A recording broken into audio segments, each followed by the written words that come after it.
Kita nggak bisa atau nggak boleh bubarin DPR, ya kan? Tapi kita minta orang-orang itu diganti. Lu udah digaji sama negara, rakyat lagi susah, bukannya lu bantu, lu malah nge-DJ. Iya. Dan kita masih akan memiliki mereka 4 tahun ke depan. Jadi ya siap-siap aja. Siap-siap apa nih? Banyak surprise.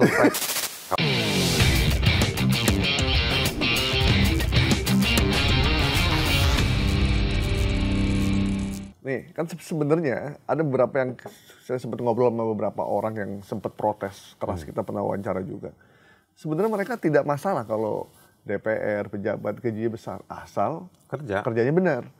Nah, fenomena yang sekarang ketika masyarakat udah agak muak dengan DPR misalkan, ketika mereka sudah tidak kerja benar dan dianggap tidak punya empati, puncaknya ketika gaji mereka naik, mereka joget, kemudian dikritik, bukannya memperbaiki diri, malah membuat konten yang benar-benar merasa nggak ada hatinya. Kemudian ada lagi yang bilang bahwa mereka yang minta DPR dibubarkan adalah orang paling tolol sedunia, dan itu akhirnya mencapai puncaknya sekarang. Sebenarnya DPR itu, gue mau bikin kacau situasi itu. Ya, melihat nggak bahwa masyarakatnya udah beda nih situasi dengan yang sebelumnya gitu. Saudara-saudara sebangsa dan setanah air, dalam beberapa hari ini saya, Presiden Republik Indonesia, terus memantau perkembangan situasi yang terjadi di Jakarta dan beberapa kota lain di Indonesia. Negara menghormati dan terbuka terhadap kebebasan penyampaian pendapat dan aspirasi yang murni dari masyarakat. Terhadap petugas yang kemarin melakukan kesalahan ataupun pelanggaran, saat ini kepolisian negara Republik Indonesia telah melakukan proses pemeriksaan. Ini telah saya minta dilakukan dengan cepat, dengan transparan, dan dapat diikuti secara terbuka oleh publik. Dalam rangka menyikapi apa yang menjadi aspirasi murni dari masyarakat, saya menerima laporan dari para ketua umum partai politik bahwa mereka telah mengambil langkah tegas terhadap anggota DPR masing-masing terhitung sejak hari Senin 1 September 2025, yaitu terhadap anggota DPR masing-masing yang telah mungkin menyampaikan pernyataan-pernyataan yang keliru. Kemudian para pimpinan DPR menyampaikan akan dilakukan pencabutan beberapa kebijakan DPR RI, termasuk besaran tunjangan anggota DPR dan juga moratorium kunjungan kerja ke luar negeri. Pertama gini, gue mau bilang emang nggak bener itu kalau kita minta DPR dibubarin. Tapi gue bukan mau dukung DPR, justru gue mau nyerang. Kita nggak bisa atau nggak boleh bubarin DPR, ya kan? Tapi kita minta orang-orang itu diganti. Waktu Gus Dur bilang DPR-nya kayak taman kanak-kanak, kan terus bukan artinya DPR dibubarkan secara institusi, itu artinya nih lu stupid semua. Maksudnya orang-orangnya diganti maksudnya. Iya, itu tafsir saya ya. Memang begitu. Bukannya lembaganya yang dihilangkan. Jadi waktu ada demo bilang DPR dibubarkan itu, ya bukan terus institusinya dibubarkan, ya kan?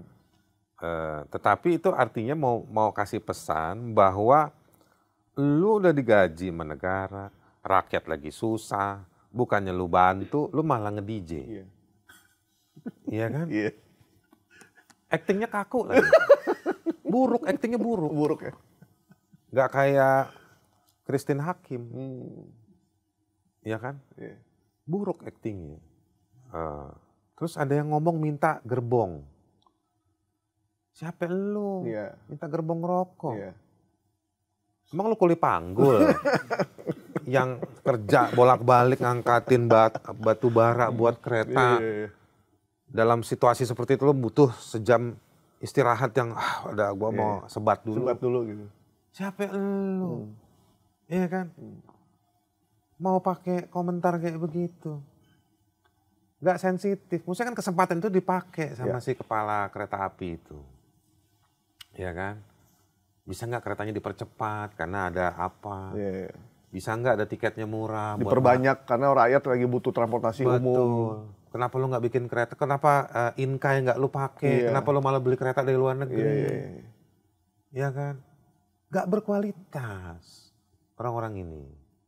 Nah inilah kalau cuman jual ngandelin waktu ini asal suwun sama pimpinan sosial siapa, dapat support, nanti dia nyuruh coblos ini, masuk. Atau asal, wah ini yang suka muncul di TV. Ketemu opinion leader di daerah. Iya.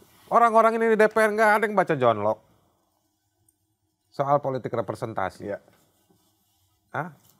Apa itu namanya dimaksud dengan politik perwakilan? Apa yang dimaksud dengan parlementarian?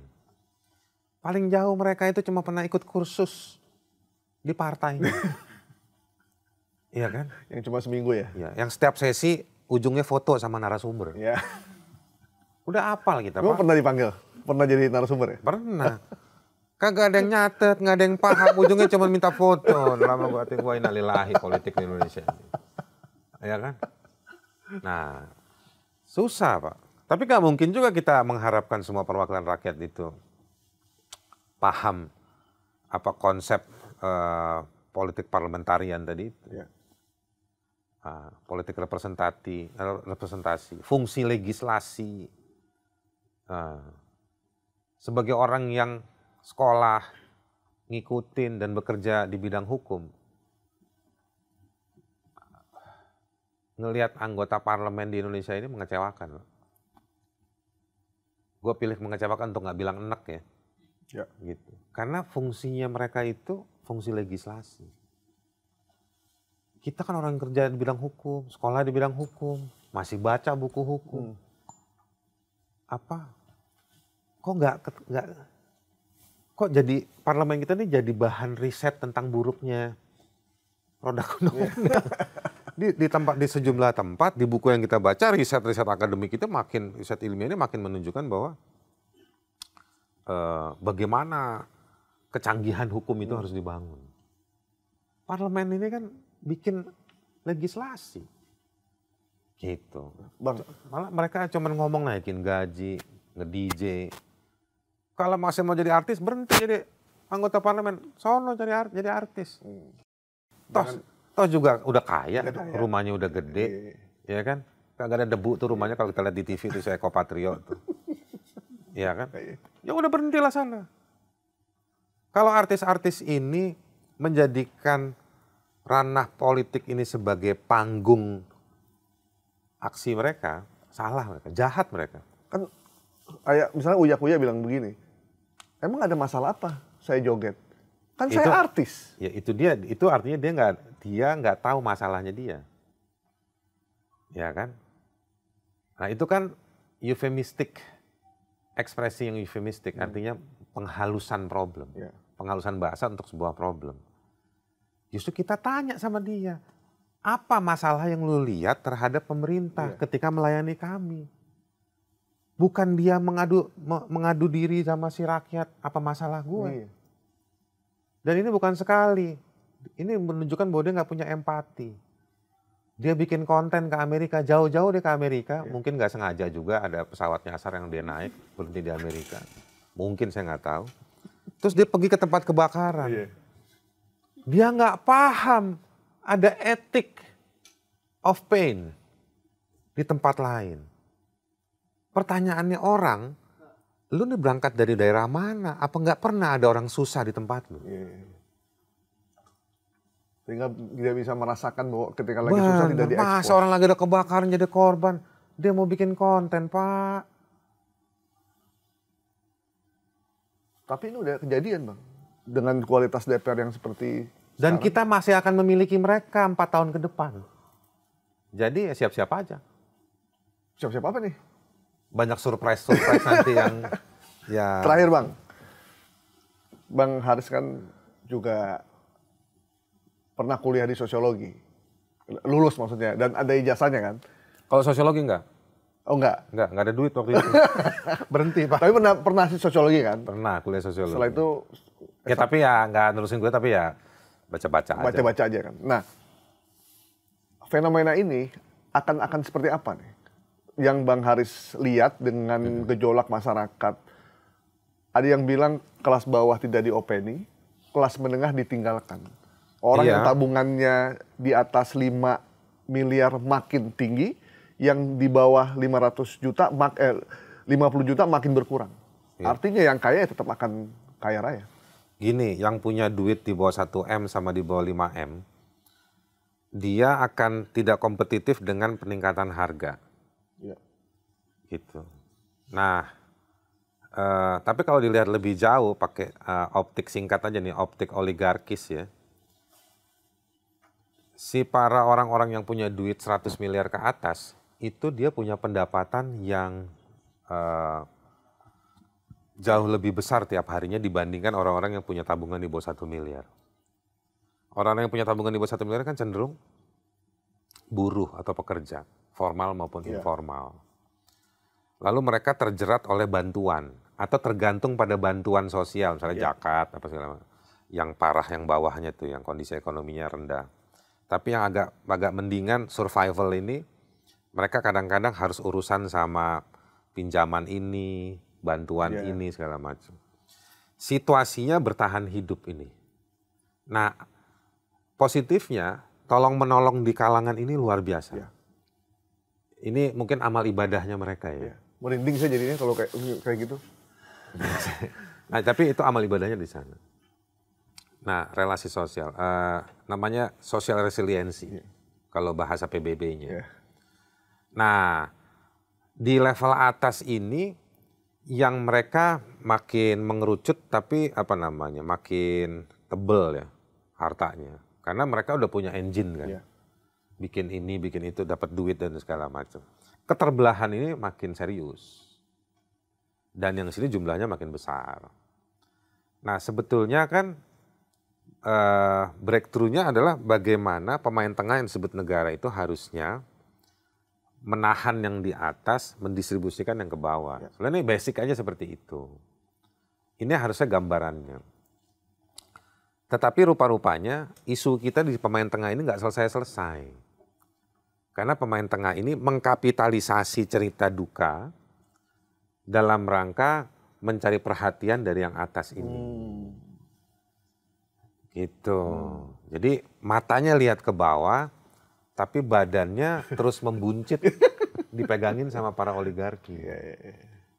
Nah, situasi ini kalau dia nggak diterobos, ini sok-sokan saya nih ya, penerawangan secara sosial politik saya, situasi ini nggak akan berubah. Jadi ada pertarungan di kalangan menengah ke bawah untuk mau jadi klaster baru di dalam kelompok itu. Di kelompok oligarkis ini kan juga sebenarnya ada rajanya, ada sultannya, ada pesuruh-pesuruhnya. Nah, jadi ada kasta-kastanya juga. Nah, ini banyak saya anak muda zaman sekarang berusaha ke sana. Pengen jadi prajuritnya itu. Menghalalkan segala cara. Tapi sistem sosial kita yang sangat rentan ini nggak berubah-berubah. Tapi orang pada pengen ke sana. Mengawali diri, nanti nyalek. Banyak teman-teman yang nyalek nih dulu kan sebetulnya staf-susnya siapalah. Oh sekarang nih kan kita kan udah ubaran jadi ketemu bang. Dulu kita pernah ketemu bang. Di mana? Dulu gua ini bang waktu abang inget nggak waktu ini si politisi siapa gitu. Nggak usah sebut nama lah. Oh lu dulu ngapain? Kan dulu gue stafnya bang. Sekarang udah jadi caleg. Udah jadi apa. Jadi imajinasi mereka adalah mengisi posisi-posisi rantai politik yang tidak fair ini. Nah, belum ketemu nih yang breakthrough-nya belum ketemu. Gitu. Berarti dugaan gue sini ya. Kalau ngeliat beberapa sejarah cerita ya di beberapa setting di masa lalu, harus ada letusan. Dan situasi ini bisa jadi kalau dia udah fatigue, udah melelahkan, udah gawat, meletus ini. Sebenarnya kan letusan-letusan dalam skala kecil kejadian ya. Ya. Dan itu cukup merubah situasi di settingan-settingan terakhir Pati lah. Ya. Gitu. Nah, ini kayak begini nanti. Jadi kita hanya akan hidup untuk menanggulangi letusan-letusan kecil. Ya. Menuju letusan besar. Atau memang nggak ada letusan besar, tapi Indonesia akan terbangun lewat letusan-letusan kecil. Dan kelas menengah bawah akan terus berjuang bertahan hidup. Bertahan hidup atau coba merubah nasib. Ya. Dengan cara masuk ke sistem yang sudah fatigue tadi. Oke. Nanti kalau di YouTube nih fatigue ini di terjemahannya apa ya? Kan suka ada yang otomatis terjemahan. Iya kan?